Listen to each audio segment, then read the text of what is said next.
este video presentaremos las bases del conflicto mapuche. Hablaremos sobre los inicios del conflicto y la forma de terminarlo. Nos dedicamos a buscar y entrevistar a mapuches activos en el movimiento que esta cultura difunde, y nos dieron una explicación de cómo debería terminar. Este conflicto comenzó en 1861 con la llamada ocupación de la Araucanía o pacificación de la Araucanía, durante la presidencia de José Joaquín Pérez Mascayano, y que se prolongó hasta 1883 bajo el gobierno de Domingo Santa María, con la ocupación de 18.668 millones de hectáreas por parte de argentinos y chilenos. Alegan al mismo tiempo que a lo largo del siglo XX el Estado siguió usurpando tierras a través del proceso de contrarreforma agraria durante el régimen militar, y a continuación disfruten de nuestro arduo trabajo.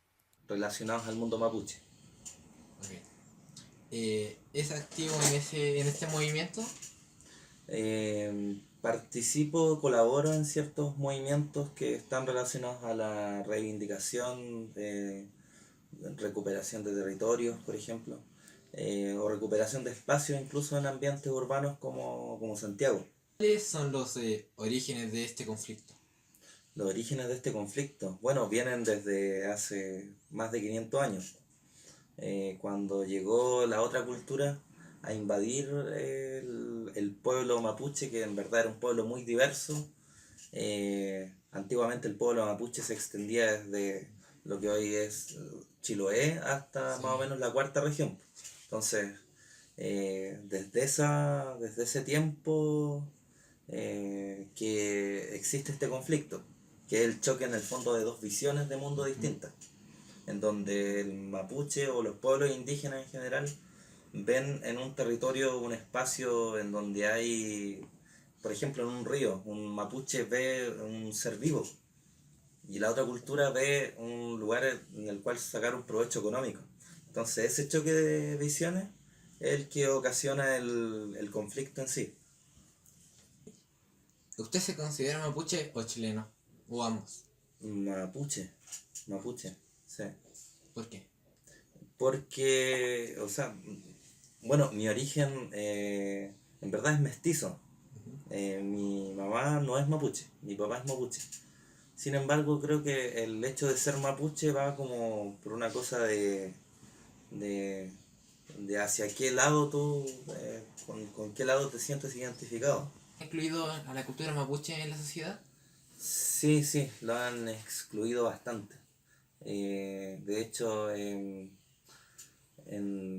por ejemplo, en los textos de estudio de los niños, por lo general se menciona al mundo mapuche como algo que ya fue, que ya existe, que los mapuches eran tal cosa, hacían esto, hacían lo otro, pero no se menciona que los mapuches aún están vivos y que aún están haciendo cosas y que aún la cultura sigue avanzando, sigue evolucionando. Es una cultura que está viva y como tal es una cultura que va amoldándose a los tiempos, y hoy en día la gente mapuche actual, o sea, la gente existe, el mapuche existe hoy en día. ¿Y cómo cree que deberían incluirlos? O sea, yo no creo que la palabra sea incluirlos, sino que el hecho de que la otra cultura conozca la cultura mapuche, ¿Sí? para que la entienda, porque eso pasa, que la cultura occidental, en general la cultura chilena, la cultura occidental no entiende la cultura mapuche. No hay un diálogo aún, o no hay un diálogo muy profundo todavía. No se dan el tiempo de entenderla. Claro, que se den el tiempo de comprender qué es la cultura mapuche, cómo piensan, cuál es su modo de vida. ¿Haría el conflicto, solucionaría este conflicto que hay? Yo creo que fundamentalmente viene dado por lo que había mencionado anteriormente, por el diálogo. Porque esta otra cultura entienda cómo funciona y cómo piensa y cómo razona el pueblo mapuche en este caso, y en general las culturas indígenas, pero en específico el pueblo mapuche, que se dé un espacio de real y de verdadero diálogo y de verdadero voluntad de entender cómo es que piensa el pueblo mapuche y cuál es su visión de vida, porque ahí también están los espacios naturales, hay otras cosas que son importantes para la vida mapuche que sin eso no es muy difícil que pueda continuar la cultura. Más que nada eso, el diálogo. Ok. Para terminar, el Estado debe abrir sus puertas para un diálogo con nuestros pueblos originarios y nosotros debemos saber la verdad de esto.